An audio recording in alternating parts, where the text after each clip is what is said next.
Hello guys, welcome back, and in this video we are going to be talking about the Spring Framework, and we are going to talk about what the Spring Framework is and why the Spring Framework is so popular. And we're also going to be talking about Spring projects and initializing a Spring application. So you are going to know how to set up a Spring project. And lastly, you are going to know how to create a Spring application. So if you are excited, let's get in. So first of all, what is a Spring framework? A Spring framework is a popular The Spring framework is a popular lightweight framework used for developing both backend and full stack applications using Java or Kotlin. So you can develop the Spring application using the Java or Kotlin programming language. Next is, why is the Spring framework so popular? There are basically three main reasons for Spring's Spring's popularity. The first I'm going to be talking about is its simplicity.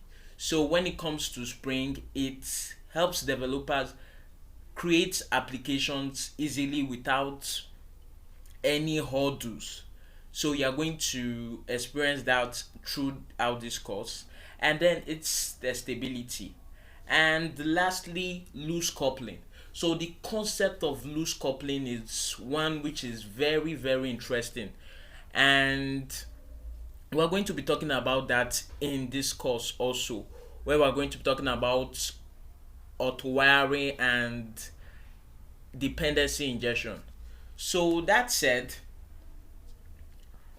what are these Spring modules? So Spring modules are just like dependencies that help us, or you can say Spring projects. They are dependencies that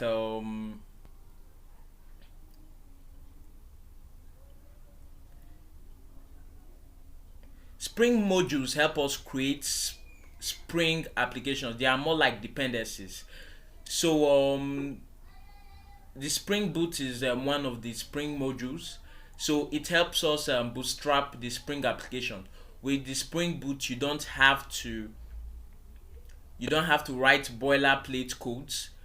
All you just have to do is go straight to the important parts of the application. So you don't have to spend your time writing configurations and all that.